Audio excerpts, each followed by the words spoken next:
Então, nós nos encontramos aqui com muita alegria, porque quando nós falamos em família,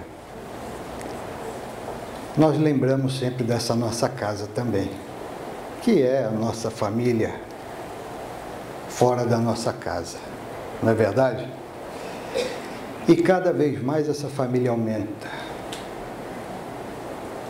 Chega um ponto na nossa vida que a gente deseja investigar os porquês das afinidades, o porquê de tanto sentimento adverso. E a gente então procura locais que possam nos trazer essas informações. E eu confesso a vocês que eu sempre fui muito curioso nessas questões.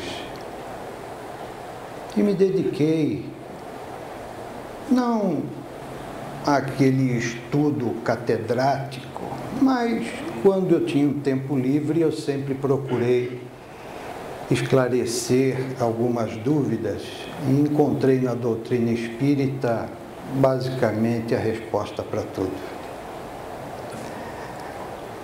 Então, o que eu gostaria de sugerir a vocês, que independente do que nós fomos dizer aqui hoje, muitos assuntos vão tocar, muitos assuntos vão mexer conosco aqui. Mas nós estamos numa escola, a escola é para aprender. E nós vamos tocar nesses assuntos de forma superficial, de modos que quem desejar se aprofundar, eu sugiro que espere as inscrições dos cursos, pois lá nós temos mais tempo. Aqui é tudo muito rápido. Então, antes de começarmos, eu vou pegar um copo d'água que ninguém me serviu aqui, né?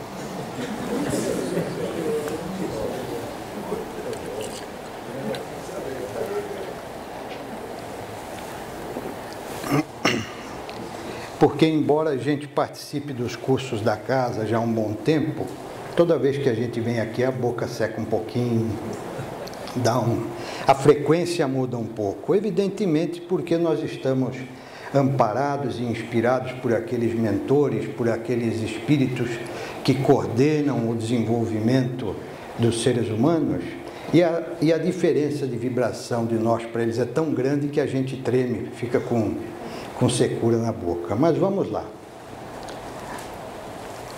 Pergunta Allan Kardec, o codificador da doutrina espírita, aos espíritos guias da humanidade na questão 775 do Livro dos Espíritos: qual seria para a sociedade o resultado do afrouxamento dos laços familiares? E os espíritos então responderam: o retorno ao barbarismo, o retorno ao egoísmo, o retorno à excentricidade. Porque a família é a pedra fundamental da sociedade. A família é a célula máxima e máter da sociedade. A magna questão da família é tema de sempre. Apesar de sabermos que a família é a unidade básica da sociedade, sua célula primeira, sua importância merece permanente vigilância e estudo de todos os segmentos da coletividade humana. Portanto, eu paro aqui para frisar o seguinte: os assuntos que constam aqui são importantíssimos para nós. E momento mais específico do que esse nós não vamos encontrar. Então, se você estiver ficando com o olho pesado, tenha certeza, tem alguém que não quer que você escute o que eu vou dizer agora. Então se esforce. Se esforce porque vale a pena, é um momento importantíssimo. Lute contra isso, faça ele também ouvir. Considerando, sobretudo, que a família é um laboratório vivo de experiências e aprendizado, uma verdadeira escola para a educação dos espíritos na sua ansiosa busca da felicidade, que ainda não é deste mundo, mas pode nele começar. O Espiritismo apresenta a família como o instituto abençoado em que as criaturas humanas se reencontram com um programa de provas e expiações com vista ao futuro. Por outro lado, a família, na concepção espírita, antes de ser a reunião de corpos, é o reduto sagrado de espíritos imortais. A visão reencarnacionista traz um entendimento que motiva as criaturas ao esforço pelo próprio progresso moral, através da renúncia, da boa vontade, da ajuda mútua, do perdão, da tolerância e muito mais, adquirindo um grau de consciência desperta. A consciência desperta pela razão e pela lógica dos ensinamentos espíritas leva a criatura a aceitar conjunturas decorrentes do passado, apresentadas em formas de antipatia, de ódio, ciúmes entre os familiares. Igualmente, se explicam atrações sexuais doentias entre pais e filhos, entre irmãos, adultério e até incestos podem ter raízes em encarnações anteriores.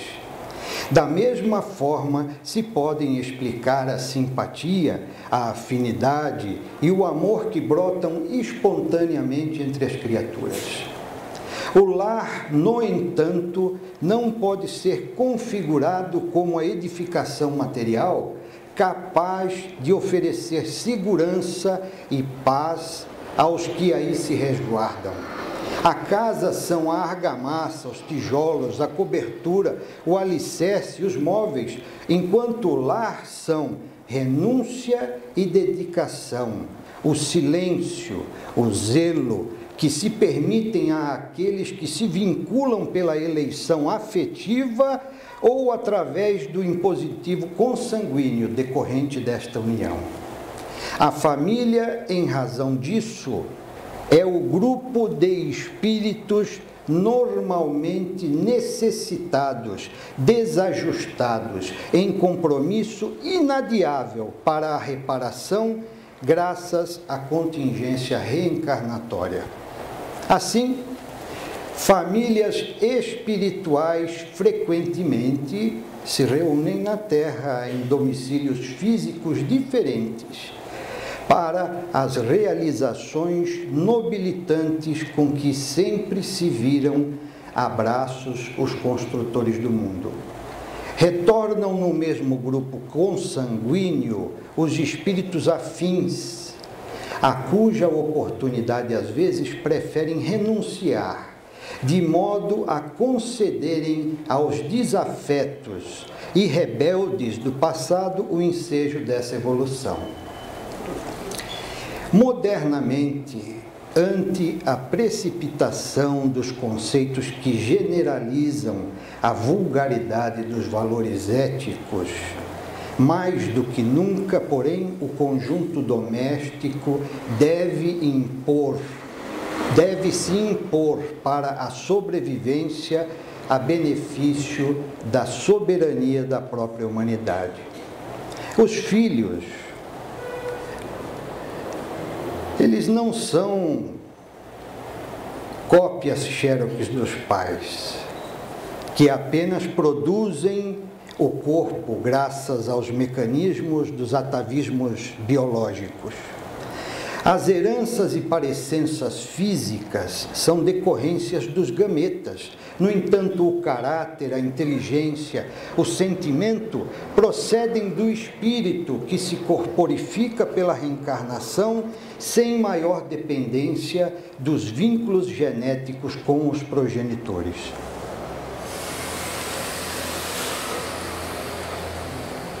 Atados, todos nós, por compromissos anteriores, retornam ao lar não somente aqueles seres a quem se ama, senão aqueles outros a quem se deve ou que estão com dívidas. Adversários reaparecem como membros da família para receber o amor. No entanto, na batalha das afinidades, padecem campanhas de perseguições inconscientes, experimentando o pesado ônus da antipatia e da animosidade. A família é, antes de tudo, um laboratório de experiências reparadoras, na qual a felicidade e a dor se alternam, programando a paz futura. Irmãos que se amam ou se detestam, pais que se digladiam no proscênio doméstico, genitores que destacam uns filhos em detrimento dos outros, ou filhos que agridem ou amparam os pais, são espíritos em processo de evolução, retornando ao palco da vida física para a encenação da peça em que fracassaram no passado. A gente já pensou nisso? É difícil, não é? Quando a gente está envolvido pela psicosfera de que a família se faz cenário, dificilmente a gente consegue parar para pensar nisso. E a gente então deixa os nossos sentimentos, ou seja, os automatismos que nós já estamos condicionados, tomarem conta então do resultado do que vai ser a nossa vida. E quando a gente tem então antipatia ou aversão a alguém, a gente alimenta aquilo, a gente não tenta procurar entender o porquê desse sentimento adverso, porque nós também não estamos em tanta sintonia assim com o que Jesus nos pregou, não é isso? A gente precisa trazer Jesus para dentro do lar. A gente precisa perder um pouco a vergonha de dizer que Jesus é o maior ídolo da nossa vida. Quem diria isso, teria coragem de escrever isso numa dessas pesquisas do Ibope ou alguma pesquisa dentro da empresa que você trabalha? Qual o seu maior ídolo? Quantos diriam Jesus? E não estamos aqui falando daquele conjunto de rock, nós estamos falando de Jesus Cristo, não é isso? Então nós temos que trazer novamente para o sucesso dessa nossa jornada, porque nós não queremos perdê-la de novo. Nós sabemos que o mundo está evoluindo, nós não podemos perder as oportunidades que nos são concedidas nesse planeta escola que está em evolução, por causa das nossas teimosias, da nossa mania. E nós temos mil e umas maneiras de encontrar desculpas para justificar as nossas atitudes desequilibradas dentro do lar. É a personalidade. Eu sou do signo tal, e o signo tal é forte, é assim que eu sou. Não é isso? Não, porque no horóscopo chinês eu sou leão, e leão não perde uma briga. A gente arruma desculpa quando a gente quer, mas nós temos que ceder à necessidade de sermos bem-sucedidos, não só com aqueles que nós amamos, mas com aqueles com quem nós precisamos amar. A vida é incessante e a família carnal são experiências transitórias em programação que objetiva a família universal. Vocês pensaram nisso? A família universal? Na família universal tem aqueles que nós amamos, aqueles que nós não amamos também. Mas a gente só vai participar dessa família universal quando a gente aprender a quem não nos ama. A gente acha que não. Mas nós vamos ver aqui, nos nossos estudos, que um dia a gente se encontra. Abençoemos desse modo, com paciência e o perdão, o filho ingrato e calceta. Compreendamos com ternura o genitor atormentado que não corresponde às aspirações. Desculpemos o esposo irresponsável ou a companheira leviana, perseverando ao seu lado, mesmo que o ser a quem nos vinculamos queira ir-se adiante. Não o retenhamos com amarras de ódio ou de ressentimento. Irá além, sim, no entanto, prossigamos nós, fiéis no posto e amando. Não te creais responsável direto na provação que te abate ante o filho limitado, físico ou mentalmente. Somos todos comprometidos perante os códigos divinos pelo pretérito espiritual. Amemo-o mais e completemos-lhe as limitações com os nossos recursos, preenchendo os vazios que ele experimenta. Diante das contestações que se avolumam na atualidade, pregando a reforma dos hábitos e dos costumes, surgem os demolidores de mitos e instituições assinalando necessidades de uma nova ordem que parece assentar as bases da anarquia. Entre as instituições que para eles se apresentam ultrapassadas, destacam o matrimônio e a família, propondo a promiscuidade sexual que disfarçam com o nome de amor livre e a independência do jovem imaturo e inconsequente sob a justificativa de liberdade pessoal, que não pode nem devem ser asfixiadas sob os impositivos da ordem, da disciplina e da educação.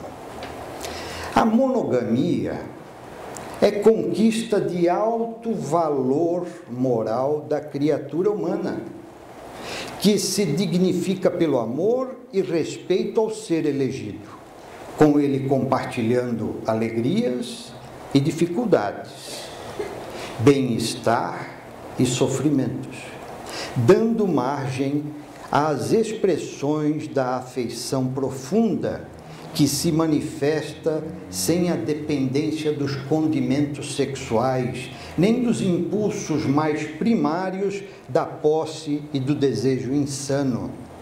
Desse modo, baratear pela vulgaridade a vida e atirá-la a situações vexatórias, destrutivas, constitui crime, mesmo quando não catalogado pelas leis humanas. O matrimônio é uma experiência emocional que propicia a comunhão afetiva, da qual resulta a prole, sob a responsabilidade dos cônjuges, que se nutrem de estímulos vitais, intercambiando hormônios preservadores do bem-estar físico e psicológico. Não é e nem poderia ser uma incursão ao país da felicidade, feita de sonhos e de ilusões. Representa um tentame na área da educação do sexo, exercitando a fraternidade e o entendimento que capacitam as criaturas para mais largas incursões na área dos relacionamentos sociais. Para esse desiderato, são fixados compromissos de união antes do berço, estabelecendo-se diretrizes para a família, cujos membros se voltam a reunir com finalidades específicas de recuperação espiritual e de crescimento intelecto-moral no rumo da perfeição relativa que todos alcançaremos. Esta é a finalidade primeira da reencarnação.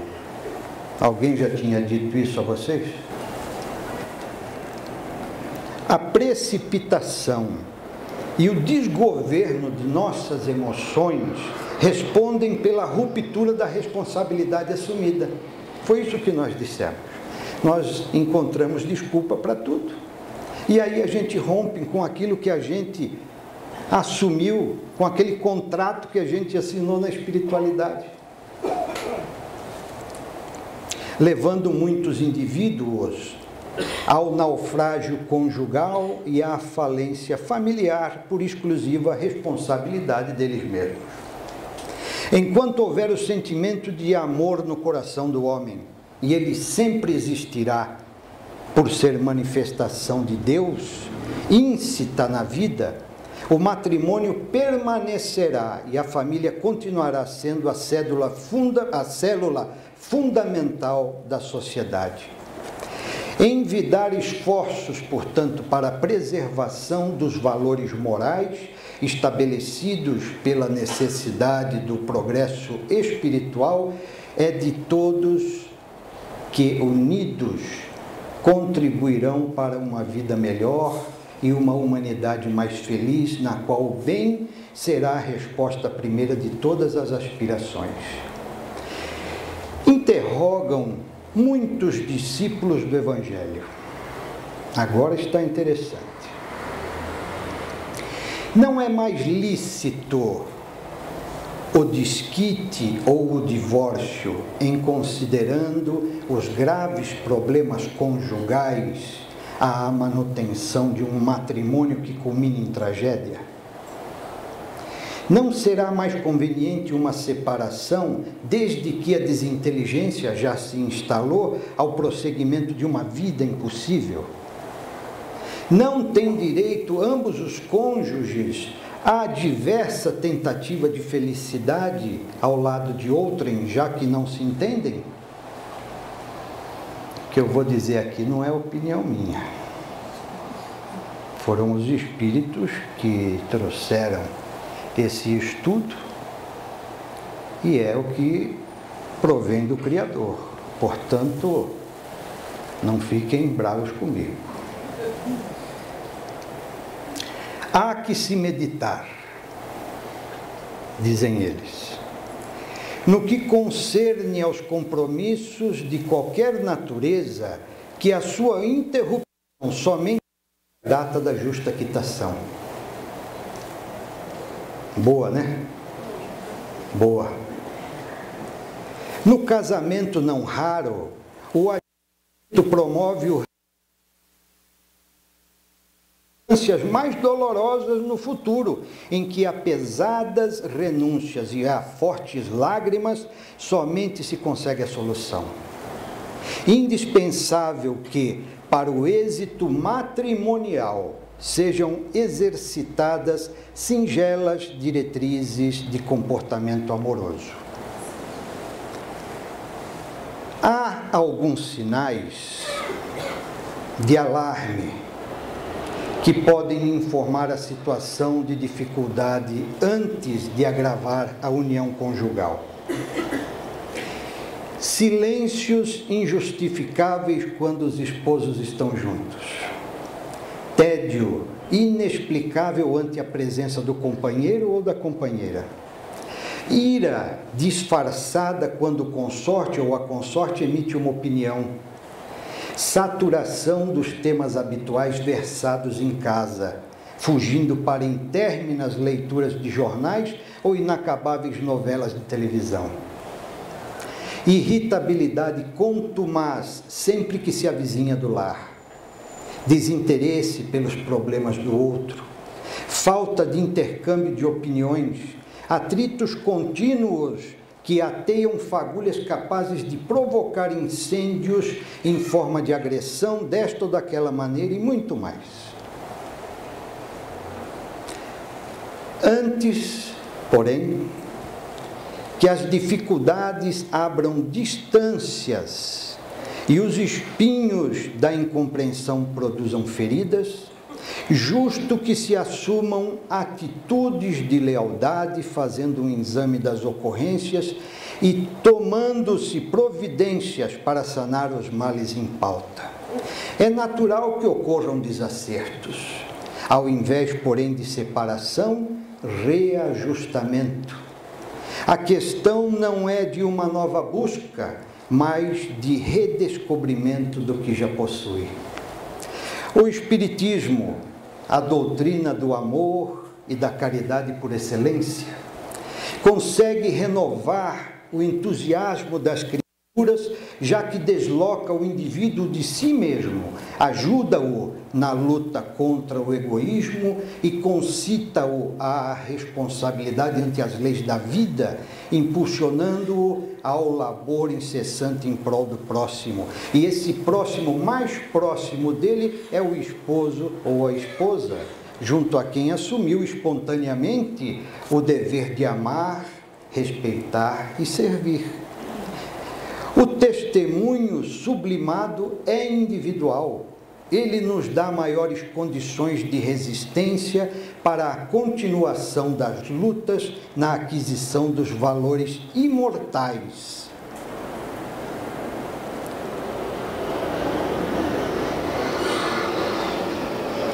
Já nos comprometemos com a luz. Como depois desse fato esmorecer e compactuar com as trevas? Quem desconhece o amor sobrevive sem viver e caminha sem encontrar o próprio destino, vivendo em conjunto com os seus afins, sem desfrutar das bênçãos do entendimento. Quem serve sem amor não passa de um doador de coisas imprestáveis. Dar coisas é tão natural como cair da chuva de verão, mas dar-se é tão raro como desabrochar de uma flor na ardência do deserto. Assim considerando, o Espiritismo, mediante o seu programa de ideal cristão, é senda redentora para os desajustados e ponte de união para os cônjuges em árduas lutas, mas que não encontraram a paz.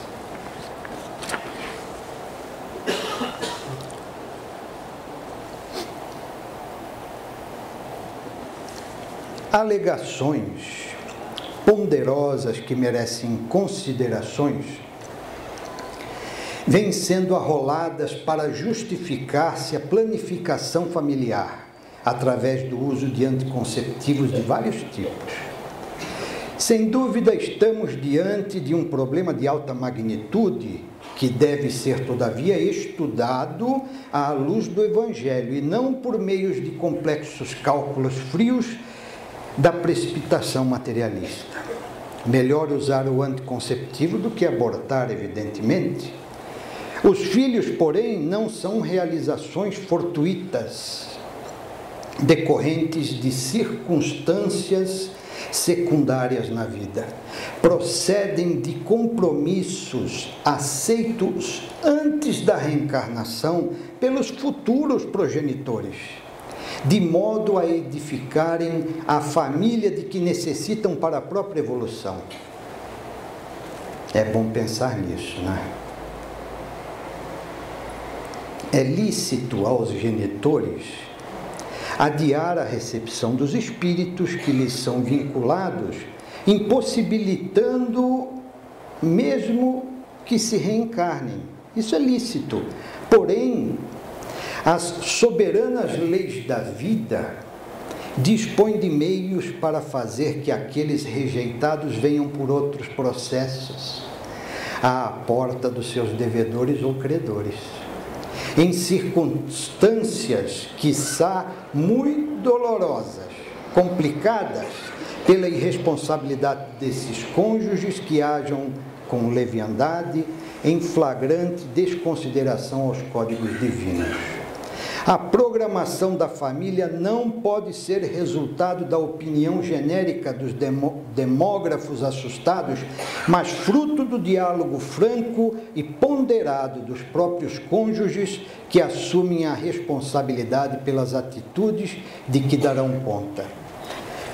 A chamada necessidade do amor livre vem impondo o uso desordenado de anovulatórios, de certo modo, favorecendo a libertinagem humana, a degenerescência dos costumes, a desorganização moral e, consequentemente, social dos homens, que se tornam vulneráveis à delinquência, à violência e às múltiplas frustrações que ora infelicitam verdadeiras multidões que transitam como zumbis, arrojando-se aos abusos alucinógenos, à loucura ou ao suicídio. O problema da planificação familiar antes de maiores cogitações deve merecer dos cônjuges mais profunda análise e reflexões. Pela forma simplista, como alguns o apresentam, a desordenada utilização de métodos anticonceptivos interfere negativamente na economia moral da própria família. Os filhos são programados na esfera extrafísica, uma vez mais, tendo-se em vista as injunções crédito-débito defluente das reencarnações passadas. Normalmente, antes do mergulho do corpo carnal, o espírito reencarnante estabelece intercâmbio com os futuros progenitores, de cujo concurso necessitam para o cometimento a empreender. Os filhos não chegados, normal, não alcançarão a casa dos sentimentos negados, utilizando-se dos sutis recursos da vida, que reaproximam os afins pelo amor ou pela rebeldia quando separados para as justas reparações. Chegarão a outros tetos, mas dali sairão atraídos pelas necessidades propelentes ao encontro da família que lhe é própria, nem sempre forrados em objetivos relevantes. Portanto, alguém que te chega perturbando a paz, outrem que te rouba pertences e sossego, o ser que te sobrecarrega de dissabores, aquele que de fora desarmoniza a tua família, o vadio que te adentra o lar, o viciado que corrompe quem te é caro, o aliciador que chega de longe e infelicita o filho ou a filha que amas, todos eles estão vinculados a nós. Quiçá houvessem renascidos sob o nosso teto e as circunstâncias impediriam dramas maiores. Antes de aderires ao entusiasmo reinantes para a limitação da prole, reparte com o outro cônjuge as tuas preocupações, discute o problema à luz da reencarnação. Evita engajar-te na moda só porque as opiniões gerais são favoráveis a essa medida. Não o faças simplesmente considerando os fatores econômicos ou os de superpopulação. O Senhor dispõe de recursos inimagináveis. Confia a Ele as tuas dificuldades e entrega-te consciente, devotadamente. Seja qual for a opção que escolhamos, ter mais ou menos filhos, ou os que se encontram na pauta das nossas necessidades, chegar-nos-ão, hoje ou mais tarde. Sendo possível, os acolhamos da melhor maneira, porquanto, conforme os recebermos, ser-nos-ão amigos generosos ou rudes adversários, dos quais não nos libertaremos facilmente.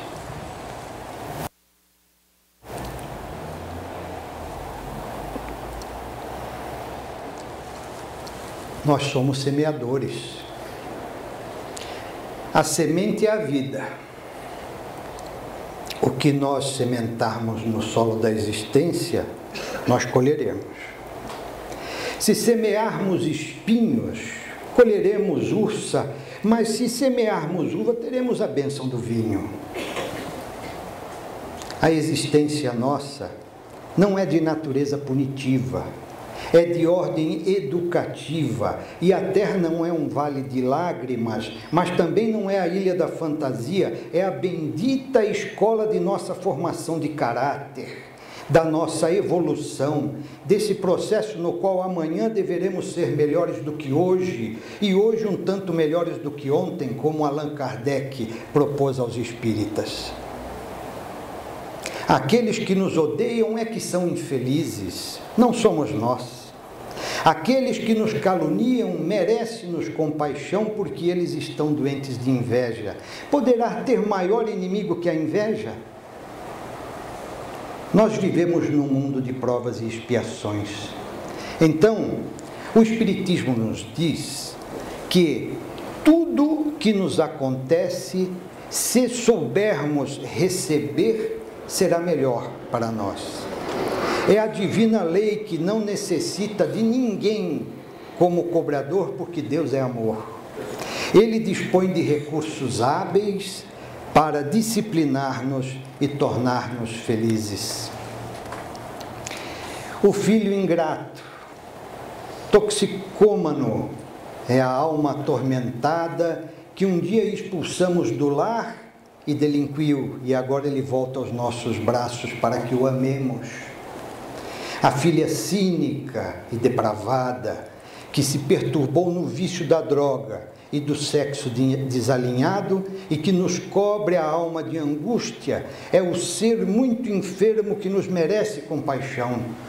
O companheiro ingrato e frívolo, irresponsável, é a nossa lição de perseverança no dever. A companheira leviana é a oportunidade de sublimarmos o amor. Não me digam que isso é conformismo nem resignação. É uma atitude positiva perante a vida que não tem nada a ver com aceitação e conivência. O meu filho é um degenerado. Eu amo, mas não concordo com o que ele faz. Há uma grande diferença entre conivir e compadecer-se para ajudar. A reencarnação nos ensina a tolerar, mas não a coparticipar do erro, a oferecer os recursos que libertam da ignorância, mas não ficarmos na sombra dela. Então nos dá uma resignação dinâmica. Eu sofro, mas não fico chorando, carpindo sofrimento. Eu luto para ultrapassá-lo. A dor que me espezinha é a oportunidade para eu vencê-la com valores do espírito. Quem de nós que não experimentou ainda os camartelos dos testemunhos dolorosos nas noites de silêncio e lágrimas, à exceção de alguns jovens? Quem ainda não caminhou pela estrada solitária da angústia em longas jornadas de solidão e de silêncio que nos tornaram resistentes? Os metais adquirem resistência quando passam pela fornalha. O diamante fulge quando recebe a lapidação. O barro se torna resistente também quando vem do forno. O ser se dignifica quando passa pelas labaredas das provas. A reencarnação dá-nos coragem e ensina-nos a mais amar, a mais entender, a desculpar, mas não a permitir-se a continuar no erro nem deixar-se consumir pelas paixões inferiores. Nós vivemos um momento histórico muito grave. Angústia, depressão, violência, sexolatria, toxicomania, ausência de justiça social, miséria econômica e moral, enfermidades dilaceradoras, enfermidades tão cruéis como o Alzheimer, Parkinson, câncer, as degenerativas. Mas esse é o nosso momento de fazer luz. Já que não podemos mudar o mundo, que pelo menos mudemos a nós próprios. E já que não podemos tornar as criaturas melhores, não as malsinemos, não atiremos pedras a esmo. Estamos na terra para fazer o bem, acender luz, para atirar sementes de esperança. Então, eu gostaria de sonhar com o dia em que a humanidade amadurecida já não tenha nenhum preconceito de raça, já não haja discriminação por questões étnicas, nem políticas, nem religiosas, e que as famílias possam unir-se pelos laços da vera fraternidade. Que a humanidade da tecnologia seja também a humanidade do sentimento do amor e a família seja poupada dos horrores da guerra. Quanto for possível, trabalhar-se cada criatura interiormente, para que a meridiana luz de Deus, seja Jeová, Tupã ou qualquer nome que se lhe dê, governe os destinos da humanidade. Será perder muito a sociedade que um dia a cultura esteja dentro do lar, formando famílias saudáveis, em que as criaturas se respeitem para poderem respeitar os outros que não compartilham de suas ideias, que não convivem com os seus pensamentos e às vezes discordam de sua conduta. Quando a família vencer o grande desafio, que é a sua reconstrução, o desafio mais difícil, porque ele depende de cada um de seus membros e particularmente dos chefes do clã. Quando os parceiros adquirirem mentalidade psicológica, qualidades morais para poder amar os seus filhos e respeitá-los, quando houver essa maturidade espiritual para saber que o futuro está aos pés da infância e a humanidade será o que fizermos dessa infância, dignificando-a ou entorpecendo-a, dando-lhes valores éticos ou atirando-a nos calabouços da alucinação. Quando houver essa nobreza dos parceiros, não discutirem ninharias, nem colocar os seus filhos um contra o outro, então nascerá a verdadeira família. Ideal será que essa família esteja vinculada aos códigos do cristianismo, que tem por base essencial o amor a Deus e ao próximo como a si mesmo. Será ideal a mensagem universal de Jesus, que está embutida em todas as doutrinas, porque todas elas preconizam o amor, a solidariedade, o bem e a fraternidade.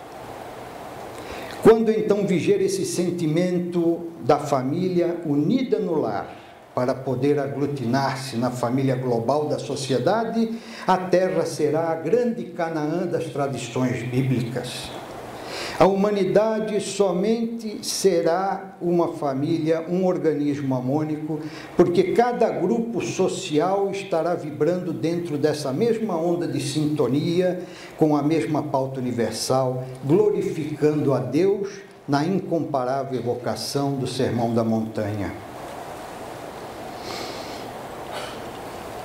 Estarão longe esses dias? Estarão próximos esses dias? Eles dependem de cada um de nós. Se cada um de nós tomar como dever primacial a sua transformação para melhor, se cada um de nós compreender que a própria felicidade consiste em ser e distribuir bênçãos, ao invés de procurar recolhê-las a benefício próprio, se cada um de nós despertar para a autoiluminação e procurar fazer que essa luz que vem de dentro esparza claridade para fora, para que não exista mais trevas, então não será mais um sonho, e sim uma realidade. Nesses longes, próximos dias, a nossa família dignificada pelo amor estará com suas bases totalmente fincadas no respeito que deve exigir entre todas as criaturas. Graças à chegada do Consolador na terra, que veio restabelecer a proposta de Jesus nos corações das criaturas humanas, é possível acreditar que logo mais o planeta de provas e expiações cederá lugar a mundo de regeneração. Não nos deixemos fixar nas trevas densas desse momento que tomou conta do planeta. Acendamos a luz do amor e ela se transformará numa estrela de primeira grandeza, em torno da qual girarão os sentimentos de todas as criaturas. Olvidemos por momento os desafios que nos agridem, as dificuldades que nos entorpecem, as angústias que nos empurram para os abismos da depressão e abramos as comportas da irrestrita confiança em Deus. A barca terrestre não se encontra à matroca. Jesus, o nauta divino, condula com segurança na direção do Porto da Paz. Irmãos, contribuamos com a mínima cota que seja para que mais rapidamente se instale esse dia de luz pelo qual todos anelamos. Esqueçamos queixas e recriminações, animosidades e suspeitas, e pensemos em sintonia com um Mestre incomparável, que somente o amor permanece quando tudo deperece. Em nossas mãos, em nossa fé raciocinada, em nossa conduta, estão as diretrizes seguras de um mundo melhor que deve ser instalado nas fronteiras do nosso lar. Nossos guias espirituais, os espíritos nobres, reencarnando-se em massa nesse momento de alta significação para a construção da nova era, pedem-nos paz, iluminação, fraternidade e amor. Demo-nos as mãos e cantemos o hino de júbilo pela honra da fé que domina nossas vidas e nos conduz a Jesus. Muita paz, muito obrigado a todos.